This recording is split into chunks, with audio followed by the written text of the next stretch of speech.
EL नाम की एक ऐसी लड़की जो एक राइटर होती है। उसके लिए प्यार और सेक्स ये दोनों अलग अलग चीजें हैं। अपने एरोटिक्स नॉवल लिखने के लिए वो स्ट्रेंजर लोगों के साथ सेक्स करके उसका एक्सपीरियंस अपनी किताब में लिखती है। लेकिन एक दिन अचानक हम देखते हैं कि उसके अपार्टमेंट में ईएल का मर्डर हो जाता है। पुलिस जब क्राइम स्पॉट पर पहुंचती है और इन्वेस्टिगेशन करना शुरू करती है तो तब उनके सामने बहुत सारे ट्विस्ट और टर्न्स आने लगते हैं और पुलिस को ये भी बात पता चलती है कि ईएल के 2 बॉयफ्रेंड हैं। तो दोस्तों, अब ईएल का मर्डर किसने और क्यों किया? क्या पुलिस असली किलर को पकड़ पाएगी या फिर ईएल के 2 बॉयफ्रेंड इस केस में फंस जाएंगे? यही देखेंगे हम आज की जबरदस्त क्राइम इन्वेस्टिगेशन कहानी में, जिसका नाम है इरुधिपक्कम। दोस्तों, ये कहानी जितनी सिंपल दिखाई दे रही है उतनी है नहीं। बहुत ही अलग और अजीब तरह की कहानी है ये। और जब आपको किलर के बारे में पता चलेगा तो वो ट्विस्ट देखकर आपके तो होश उड़ जाएंगे। इसीलिए दोस्तों, वीडियो को एंड तक जरूर देखना। तो दोस्तों, मेरा नाम है किरण और आप देख रहे हैं हॉरर बॉक्स हिंदी। अगर आपको भी ऐसे ही क्राइम थ्रिलर मूवी देखना पसंद है तो हमारे चैनल को सब्सक्राइब जरूर कीजिए, क्योंकि हम आपके लिए ऐसे वीडियोस लाते रहते हैं। तो चलिए बिना किसी देरी के शुरू करते हैं आज की कहानी। कहानी की शुरुआत में हमें एक लड़की को दिखाया जाता है जिसका नाम होता है ईएल। ईएल अपने किसी फ्रेंड को व्हाट्सएप पर वॉइस मैसेज सेंड करती है कि आसपास के हादसों को देखकर मुझे बहुत ज्यादा डर लग रहा है। मैंने तो ये एक्सपेक्ट ही नहीं किया था और ये लोग मुझे शांति से जीने नहीं देंगे। मेरी ये बातें मैं किसके साथ शेयर करूं ये मुझे कुछ समझ नहीं आ रहा था, इसलिए मैं तुमसे शेयर कर रही हूँ। और ये सीन यहीं पर कट हो जाता है। अब दोस्तों, यहाँ से सीन बहुत साल पीछे चला जाता है। जब ये एक छोटी बच्ची थी तो वो एक अनाथ आश्रम में रहती थी। उस वक्त ईएल की एक फ्रेंड आकर उसे कहती है कि फादर के पास जो 5,000 रुपए थे वो गायब है और पुलिस आकर वॉचमैन को पुलिस स्टेशन लेकर गई है। अब दोस्तों, यहाँ से सीन फिर से प्रेजेंट में आता है। हम देखते हैं कि ईएल अपनी नींद से जागती है और फ्रेशअप वगैरह होकर बाहर जाती है, शायद कहीं ऑफिस पर। वो बाहर जाकर तकरीबन 4:30 बजे वापस अपने घर पर आ जाती है और रेस्ट लेने के लिए सोफे पर बैठकर अपनी आंखें बंद करती है। तो दोस्तों, सीन दोबारा से फ्लैशबैक में जाने लगता है। उसके बचपन का दिन। ईएल और उसकी फ्रेंड जब पढ़ाई कर रहे होते हैं तब ईएल अपने फ्रेंड से कहती है कि क्या तुमने दीपा की बहन के बॉयफ्रेंड को देखा? वो बहुत ही अच्छा है ना, आई रियली लाइक हिम। क्या तुम मुझे उस लड़के का फोन नंबर लाकर दे सकती है? उसकी फ्रेंड कहने लगती है कि उसका फोन नंबर नहीं है और वैसे भी वो हमसे 7 साल बड़ा है, मतलब कि भाई जैसा लगता है। अब यहाँ पर हम फिर से प्रेजेंट में आते हैं जहाँ पर ईएल के घर की घंटी बजती है। दरवाजा खोलने पर अशोक नाम का एक बंदा वहाँ पर खड़ा होता है। दरअसल अशोक बगल वाले घर में किसी से मिलने के लिए आया था, लेकिन वो लोग तो कहीं पर बाहर गए थे। सो थोड़ी देर वेट करने के लिए अशोक ईएल के घर पर वहाँ कुछ देर रुकने की विश करता है, तो ईएल उसको अपने घर के अंदर आने देती है। थोड़ी देर के बाद अशोक ईएल से पानी पूछता है। पानी लाने के लिए ईएल जब अंदर जाती है और वो पानी लेकर बाहर आती है तो अशोक स्त्री के वायर की मदद से ईएल के गले को फांसी लगाकर उसे मार देता है। खैर, अब उसके दूसरे सीन में हमें एक पुलिस ऑफिसर को दिखाया जाता है जिसका नाम होता है कुमार। अब कुमार के पर्सनल लाइफ के बारे में बात करें तो उसकी ऑलरेडी शादी हो चुकी है और उसको एक छोटी बेटी होती है। तभी कुमार को एक इन्फॉर्मेशन मिलती है कि किसी जगह पर एक लड़की की हत्या हुई है। कुमार तुरंत ही रेडी शेडी होकर उस जगह पर पहुंच जाता है और दोस्तों, वहां पर ईएल की ही लाश होती है। खैर, अब उसी क्राइम की जगह पर एक और नई लड़की होती है जिसका नाम होता है जेनिफर। और एक्चुअली जेनिफर एक बंदे के रिकमेंडेशन से पुलिस डिपार्टमेंट में ज्वाइन हुई होती है। अब यहाँ पर कुमार अपने कांस्टेबल से मरने वाले के बारे में सब कुछ पूछने लगता है, लेकिन जेनिफर ने तो ईएल के बारे में ऑलरेडी सब कुछ पता कर लिया था। वो कुमार को बताने लगती है कि इसका नाम है ईएल और इसकी एज है 26 साल और ये एक अनाथ लड़की है और उसी तरह से ये एक बुक राइटर भी थी। उसके कोई ज्यादा फ्रेंड्स नहीं है और उसी तरह से कोई दुश्मन भी नहीं है। खैर, अब उसी क्राइम स्पॉट पर मिथुन नाम का एक बंदा होता है और इसी ने पहली बार ईएल की लाश को देखा। दरअसल दोस्तों, मिथुन ईएल का बॉयफ्रेंड होता है, मतलब कि बॉयफ्रेंड भी नहीं, ये दोनों लिविंग रिलेशनशिप में रह रहे होते हैं। मिथुन सिर्फ ईएल के घर पर रात को ही आता था क्योंकि दिन के टाइम पर ईएल तो बुक लिखने का काम करती थी। इस तरह से अब मिथुन इंस्पेक्टर कुमार को ये सारी बातें बताने लगता है और उसी तरह से मिथुन अपने पर्सनल लाइफ के बारे में बताता है कि उसका घर कहाँ पर है, उसकी माँ कहाँ है, उसके पिताजी क्या करते हैं, वगैरह वगैरह। अब उसके बाद कुमार नीचे आकर वॉचमैन से पूछताछ करता है कि कल रात को कौन कौन इस अपार्टमेंट में आया था। अब इसी बातों ही बातों में जेनिफर कुमार को कॉल करके बताने लगती है कि sir, we got the killer. और ये सुनने के बाद कुमार तो शॉक ही रह जाता है क्योंकि इतनी जल्दी किलर कैसे मिल गया। कुमार फौरन अपने पुलिस स्टेशन जाता है और तब हम देखते हैं कि वहाँ पर अशोक मौजूद होता है और दोस्तों, अशोक अपने आप को सरेंडर कर देता है। कुमार अशोक से पूछने लगता है कि तो बताओ, तुमने उस लड़की को क्यों मारा? तो अब यहाँ पर अशोक अपनी कहानी बताने लगता है कि अशोक एक सीधा साधा और छोटी फैमिली वाला इंसान है। रिसेंटली अशोक को ये बात पता चली कि उसकी बेटी को ब्रेन ट्यूमर है और वो भी 2nd लेवल पर। अब उसके ऑपरेशन के लिए बहुत सारे पैसों की जरूरत थी। तो अशोक अपने फ्रेंड्स को, रिश्तेदारों को कॉल करता है, लेकिन कोई भी उसकी मदद नहीं करता। लेकिन तभी अचानक अशोक को एक पार्सल आता है, मतलब कुरियर आता है, और उस कुरियर में एक किताब होती है। उस किताब के अंदर बहुत सारे पैसे रखे होते हैं और उसी तरह से उसमें एक लेटर भी होता है। तो उस लेटर में लिखा होता है कि अगर तुमने इस लड़की को मार दिया तो मैं तुम्हें बाकी के बचे हुए पैसे भी दे दूंगा, जिससे तुम अपनी बेटी का ऑपरेशन करवा सकते हो और तुम्हारी बेटी बच जाएगी। अब अशोक तो सीरियल किलर नहीं होता, तो वो बहुत ज्यादा सोचने लगता है कि वो ये काम करे या ना करे। लेकिन अशोक फाइनली अपनी बेटी के लिए ये काम करने के लिए तैयार हो जाता है। तो इसलिए दोस्तों अशोक ने ईयल को मारा। लेकिन दोस्तों अब यहाँ पर सवाल ये पैदा होता है कि अशोक वो लेटर और पैसे किसने भेजे। अब उसके बाद कुमार, जेनिफर, कांस्टेबल और मिथुन ये चारों मॉर्चरी रूम के पास आते हैं, क्योंकि उस वक्त ईयल का पोस्टमार्टम चल रहा होता है। अब उसी वक्त मिथुन की एक गर्लफ्रेंड, जिसका नाम होता है यक्षिणी, वो मिथुन को कॉल करती है। तो मिथुन उसे थोड़ी देर के लिए वेट करने के लिए कहता है। उसके थोड़ी देर बाद हम देखते हैं डॉक्टर ईयल की पोस्टमार्टम रिपोर्ट लेकर बाहर आते हैं और कुमार से कहने लगते हैं कि इस लड़की की हत्या गलत बन की वजह से हुई है। तो इंस्पेक्टर कुमार पूछने लगता है कि क्या कोई रेप वगैरह के चांसेस थे। डॉक्टर कहने लगता है कि नहीं, लड़की का रेप वगैरह तो नहीं हुआ है, लेकिन उसके प्राइवेट पार्ट पर कुछ जख्म के निशान हैं। तो अब ऑफिसर कुमार यही बात मिथुन से पूछने लगता है, क्योंकि मिथुन और ईयल ये दोनों रिलेशनशिप में रहते थे। तो मिथुन कुमार से कहने लगता है कि अरे सर, हम दोनों तो एक साथ ही जिंदगी बिता रहे थे, तो ऑफ कोर्स हमारे बीच में सेक्स तो कॉमन है, और वैसे भी आप मेरे ऊपर टाइम बर्बाद कर रहे हैं। आप यही बात प्रशांत से जाकर पूछिए। तो अब ये सुनने के बाद पुलिस वाले तुरंत ही प्रशांत के घर पर पहुंच जाते हैं, लेकिन वहाँ पे प्रशांत मौजूद नहीं होता। प्रशांत तो कोचिंग गया होता है, और वो भी अपने एक फ्रेंड विघ्नेश के साथ। तो अब कुमार विघ्नेश का नंबर लेकर विघ्नेश को कॉल करता है और उसे पूछने लगता है कि क्या प्रशांत तुम्हारे साथ है।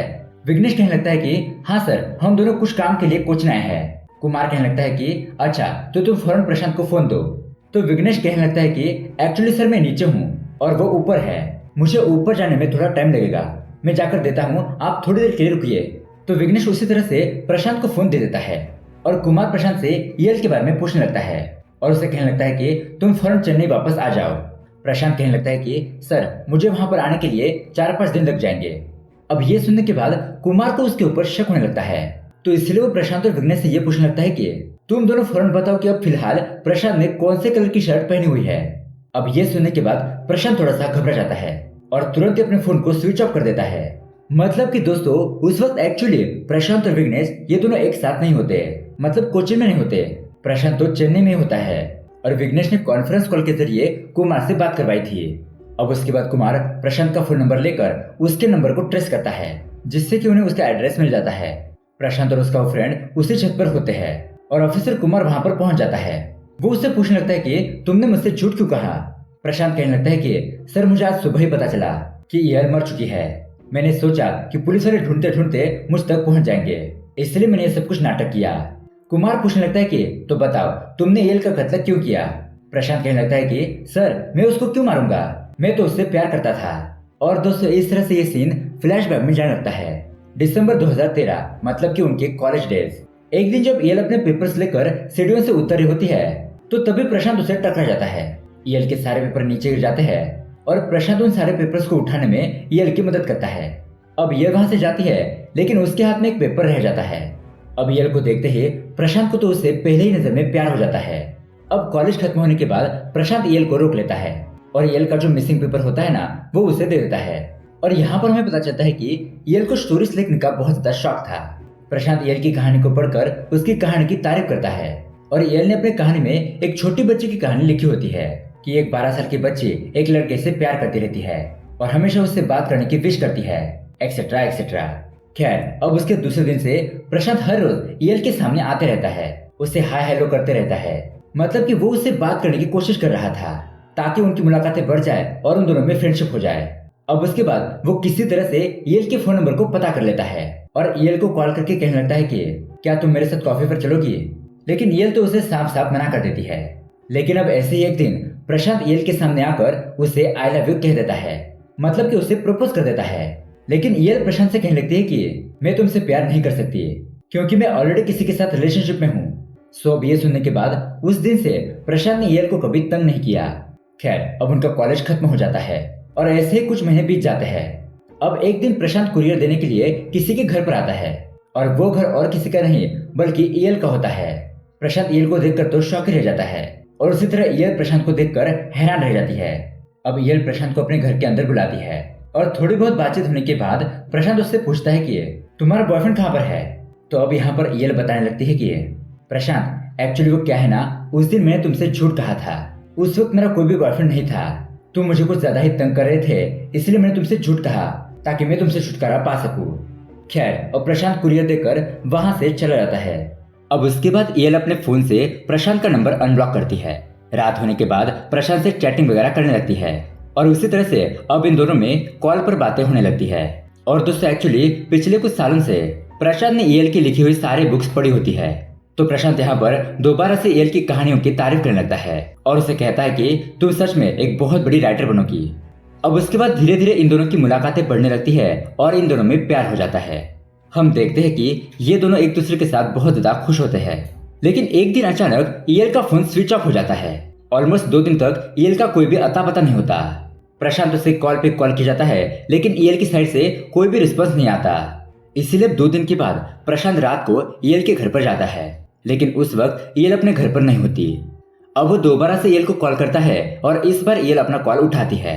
वो उसे पूछता है कि तुम कहाँ पर हो, 2 दिन हो गए हैं, तुम्हारा अता पता ही नहीं है। तो ईएल उसे कहने लगती है कि अरे प्रशांत, मैंने तुमसे कहा था ना कि मैं एक किताब के ऊपर काम कर रही हूँ और उसके लिए मैं फील्ड वर्क करने के लिए बाहर आई हूँ। और दोस्तों उसी तरह से हम यहाँ पर देख पाते हैं कि फिलहाल ईएल किसी के कार में बैठी होती है। खैर, अब इसके बावजूद भी प्रशांत ईएल के घर पर उसका इंतजार करते हुए बैठा रहता है। लेकिन तभी प्रशांत की नजर खिड़की पर पड़ती है और उसे ईएल के घर में कुछ पेपर्स दिखाई देते हैं। प्रशांत उन पेपर्स पर लिखी हुई कहानी को पढ़ने लगता है और उन कहानियों को पढ़ने के बाद उसे ये पता चलता है कि ईएल एक तरह की एरोटिक नॉवेल्स लिख रही है और वो भी अपने खुद के पर्सनल एक्सपीरियंस से। यहाँ दूसरी तरफ हम ईएल को देखते हैं जो शायद कार में से किसी के साथ कांड करके बाहर निकलती है। अब उसके थोड़ी देर बाद ईएल वापस अपने घर पर आती है और ऑफ कोर्स वहां पर प्रशांत मौजूद होता है। अब प्रशांत उन पेपर्स को लेकर ईएल के मुंह पर फेंकता है और उसे पूछने लगता है कि क्या यह है तुम्हारा फील्ड वर्क, बाहर जाकर स्ट्रेंजर के साथ सेक्स करना, क्या यह है तुम्हारा काम। जिस पर ईएल कहने लगती है कि प्रशांत, आई लव एरोटिक्स नॉवेल और इसके लिए मुझे फील्ड वर्क करना जरूरी है। मेरी सोच को समझना तुम्हारे बस की बात नहीं है क्योंकि तुम अब तक इतने मैच्योर नहीं हो। लेकिन ये भी बात सच है कि मैं तुमसे प्यार करती हूँ प्रशांत। हमारी लाइफ में सेक्स और लव ये दोनों अलग अलग चीजें हैं।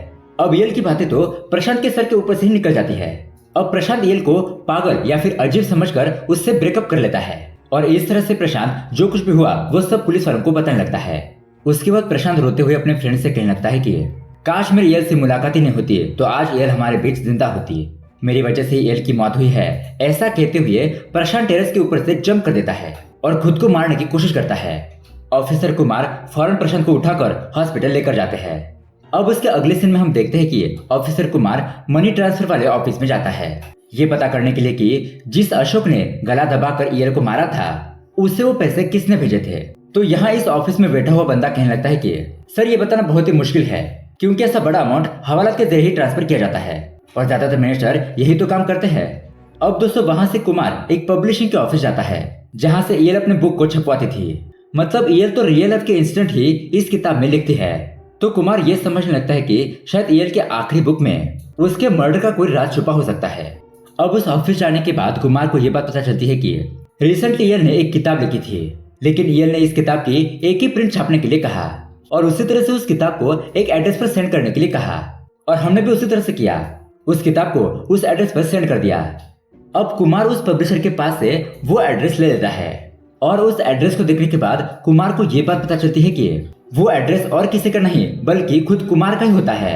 और ये देखने के बाद कुमार के तो होश उड़ जाते हैं। अब उसके बाद कुमार फौरन अपने घर की तरफ दौड़ता है। मतलब पहले सीन में आपने गौर किया होगा कि कुमार को सुबह सुबह एक कुरियर आया था और वो कुरियर और कुछ नहीं बल्कि वो किताब होती है और उस बुक का नाम होता है द लास्ट पेज। जब कुमार लास्ट पेज को ओपन करता है तो वो पेज तो खाली होता है और फटा हुआ भी। खैर, अब हमें दूसरे सीन में दिखाया जाता है कि मूवी की स्टार्टिंग में ईएल ने किसको वॉइस मैसेज सेंड किया था और वो इंसान और कोई नहीं बल्कि जेनिफर होती है।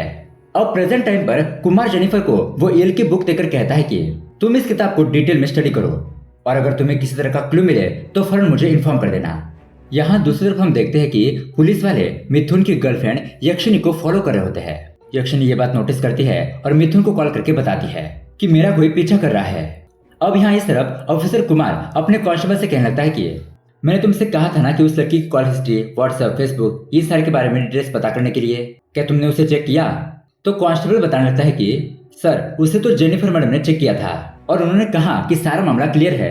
तो उसके बाद में हमें यहाँ पर एक शॉकिंग बात पता चलती है कि ऑफिसर कुमार क्राइम स्पॉट पर आने से पहले ही जेनिफर वहां पर पहुंच गई थी। जेनिफर ने ईएल का फोन लेकर उसमें जो वॉइस मैसेज सेंड किया था वो उसे डिलीट कर दी है और उसी तरह से ईएल के फोन में से अपने नंबर को भी हटा देती है, अपनी कॉल हिस्ट्री को भी क्लियर कर देती है। और जब ऑफिसर कुमार क्राइम लोकेशन पर पहुंचता है और बहुत ही मासूम बनकर जेनिफर कुमार के सामने आती है, उसे ईएल का फोन देती है और उसमें हमें कोई भी इन्फॉर्मेशन नहीं मिली ऐसा कहती है। अब यहाँ प्रेजेंट टाइम में मिथुन चीखते चिल्लाते हुए पुलिस स्टेशन आता है और कुमार से कहने लगता है कि आप लोग मेरी गर्लफ्रेंड याक्षिनी को क्यों फॉलो कर रहे हो? याक्षिनी का इस केस से कोई भी लेना देना नहीं है। अब ऑफिसर कुमार भी उसके ऊपर गुस्सा होते हुए कहने लगता है कि अब तुम मुझे बताओगे कि हमें क्या करना है और क्या नहीं। इन्वेस्टिगेशन कैसे करनी है ये मुझे अच्छी तरीके से पता है, इसलिए मुझे तुम मत सिखाओ कि किसकी इन्वेस्टिगेशन करनी है और किसकी नहीं। और अब तुम जाओ यहाँ से। और अब मिथुन वहां से चला जाता है। उसके बाद कुमार जेनिफर को बुलाकर उससे पूछने लगता है कि क्या तुमने उस किताब को पढ़ा? क्या तुम्हें उस किताब के अंदर कुछ क्लू मिला? जेनिफर बताने लगती है कि नहीं सर, मुझे उस किताब में कोई भी सबूत नहीं मिला। अब कुमार गुस्सा होकर उससे कहने लगता है कि अगर इस किताब में कोई भी क्लू नहीं है तो उस लड़की ने किताब मुझे क्यों भेजी? उसका कुछ ना कुछ कारण रहा होगा ना, गौर से देखो और फिर से पता करो। खैर, अब उसके बाद हम देखते हैं कि कुमार अपने बेटी का एडमिशन करवाने के लिए किसी स्कूल जाता है और यहाँ इस तरफ जेनिफर उस किताब को पढ़ रही होती है। तभी उसे एक अननोन नंबर से मैसेज आता है कि मुझे तुम्हारे सीक्रेट के बारे में पता है, इसलिए तुम मुझसे मिलने के लिए फौरन पार्लिमर होटल आ जाओ। जेनिफर उस बंदे से मिलने के लिए उस होटल में पहुंच जाती है। अब उसके थोड़ी देर बाद वो बंदा जेनिफर से मिलने के लिए आता है और दोस्तों यहाँ पर हमें एक शॉकिंग बात पता चलती है। दरअसल वो बंदा और कोई नहीं बल्कि ऑफिसर कुमार ही होता है। वो जेनिफर से पूछने लगता है कि बताओ जेनिफर, तुमने ईएल का कत्ल क्यों किया? पहले से तुम इस केस को लेकर बहुत ज्यादा एक्साइटेड थी कि कब ये केस क्लोज होगा, और उसी तरह से मैंने तुम्हारे बैकग्राउंड के बारे में भी पता किया है। बचपन में तुम और ईएल एक ही अनाथ आश्रम में पले बड़े हो और वहां पर तुम दोनों के बीच झगड़ा हुआ था और उसके बाद तुम उस अनाथ आश्रम से निकल गई और वहीं से तुम्हारा रिवेंज लेने का ड्रामा शुरू हुआ। ऐसा कहते हुए कुमार जेनिफर को पुलिस स्टेशन लेकर जाने लगता है। तो जाते वक्त रास्ते में कांस्टेबल कुमार से कहने लगता है कि सर, मुझे नहीं लगता कि जेनिफर कातिल है। आप ही सोचिए ना, मनी ट्रांसफर के ऑफिस में हमारे साथ जेनिफर भी थी और अगर जेनिफर असली कातिल थी तो मनी ट्रांसफर वाला बंदा जेनिफर को पहचान लेता। तो कुमार को भी इस बात का एहसास हो जाता है कि असली कातिल जेनिफर नहीं है, इसीलिए वो जेनिफर को पुलिस स्टेशन ले जाने के बजाय उसे किसी दूसरी जगह पर लेकर आता है। जेनिफर यहाँ पर कहने लगती है कि सर, एक्चुअली मैं खुद अपने बारे में आपको बताने वाली थी। हाँ, ऑर्फनेज में हमारे बीच में लड़ाई हुई थी और काफी सालों से हमारे बीच में कोई बातचीत भी नहीं हुई थी, लेकिन एक दिन इला ने मुझे वॉइस मैसेज सेंड किया और उस मैसेज को देखने के बाद मैंने सोचा कि मैं इला से जाकर मिलूंगी। मैं उसके घर गई और वहां पर वेट किया, लेकिन इसके बावजूद भी इला अपने घर से बाहर नहीं आई। फिर दूसरे दिन जब मैं इला के घर पर गई तो वहां पर इला की लाश पड़ी थी। और सच में सर, मुझे बिल्कुल भी आइडिया नहीं है कि ईएल को किसने मारा, इसलिए इस केस की इन्वेस्टिगेशन करने के लिए मैंने रिकमेंडेशन के जरिए इस केस में खुद को इन्वॉल्व किया ताकि मैं इला के असली कातिल को पकड़ पाऊं। अब यह सुनने के बाद ऑफिसर कुमार भी जेनिफर की बातों पर यकीन कर लेता है। अब दोस्तों उसके बाद ऑफिसर कुमार स्टार्टिंग से इस केस का ओवरव्यू करने लगता है। इस सारे केस में अभी भी कुछ सवालों के जवाब मिलने बाकी थे कि कौन है वो बंदा जिसने यूएसए डॉलर से अशोक को पैसे भेजे, और भी कुछ ऐसे सवाल है जिसका जवाब सिर्फ प्रशांत ही दे सकता है। लेकिन यहाँ प्रशांत तो छत से कूदने की वजह से हॉस्पिटल में एडमिट होता है और वो शायद कोमा में भी चला गया है। तभी हम देखते हैं कि मिथुन प्रशांत को देखने के लिए हॉस्पिटल आता है और जब मिथुन प्रशांत को देखकर वहां से जा रहा होता है तो उसी वक्त ऑफिसर कुमार और उसकी टीम भी वहां पर आ रही होती है। कुमार मिथुन को देखकर उसे पहचान लेता है और मिथुन जब वहां से भागने की कोशिश करता है तो ऑफिसर कुमार मिथुन को पकड़ ही लेता है। अब मिथुन यहाँ पर कहने लगता है कि सर, मैं ईएल से बहुत ज्यादा प्यार करता था, ईएल भी मुझसे बहुत ज्यादा प्यार करती थी। हालांकि मेरा प्यार करने का तरीका थोड़ा अलग था और मैंने ईएल को बहुत हैप्पी भी किया था, लेकिन हमारे बीच ये प्रशांत आ गया। अब उसके बाद ऑफिसर कुमार ये अंदाजा लगाने लगता है कि मिथुन ने ईएल को कैसे मारा होगा।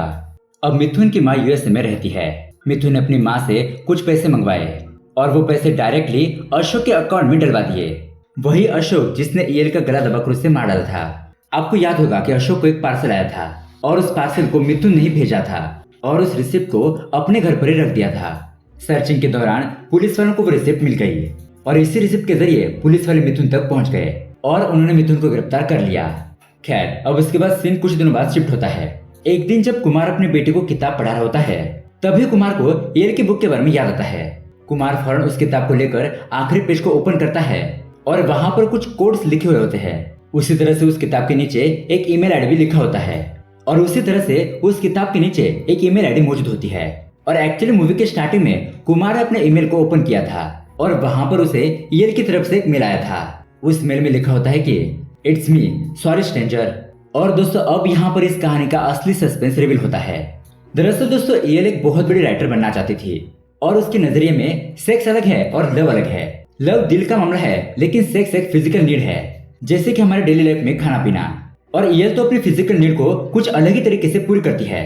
लेकिन एक दिन जब प्रशांत को ये बात पता चलती है तो ईला प्रशांत को समझाने लगती है, लेकिन प्रशांत उसकी बातों को नहीं समझता और वो उसे ब्रेकअप कर लेता है। और उस वक्त ईएल की जिंदगी में ऑलरेडी मिथुन मौजूद था। मिथुन भी प्यार किसी और के साथ करता है लेकिन कांड सिर्फ ईएल के साथ करता है, और वो भी एक हैवानियत जैसा सेक्स।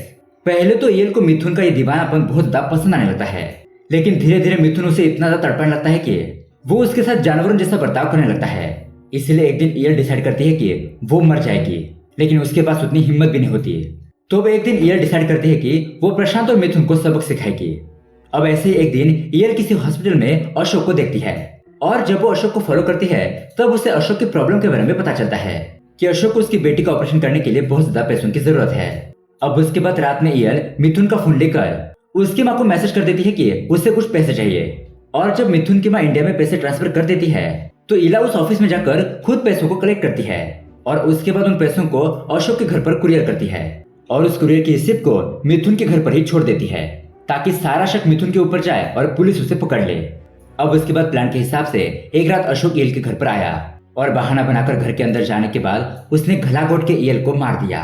मतलब कि दोस्तों ईएल ने खुद को ही मारने की सुपारी दे दी थी। जी हाँ दोस्तों, अब उसके दूसरे दिन प्रशांत जब ईएल का हालचाल पूछने के लिए उसके घर पर आया था तब ईएल मर चुकी होती है। और दोस्तों उसी तरह से मिथुन को यहाँ पर यह लगता है कि ईएल प्रशांत की वजह से ही मर गई और इसीलिए मिथुन हॉस्पिटल जाकर प्रशांत को भी मार देता है। खैर अब उसके अगले सीन में हमें एक टीनेज लड़के को दिखाया जाता है। फिलहाल उस टीनेज लड़के के पास एक पार्सल आता है और जब वो लड़का उस पार्सल को खोलता है तो उसके अंदर एक छोटा सा फोन होता है। और दोस्तों यहाँ पर मैं आपको एक बात बता दूं कि ये टीनेज लड़का और कोई नहीं बल्कि कुमार था। और यहाँ अभी भी हम ऑफिसर कुमार के पास वो छोटा सा फोन देख पाते हैं जो कि वो उसे यूज कर रहा होता है।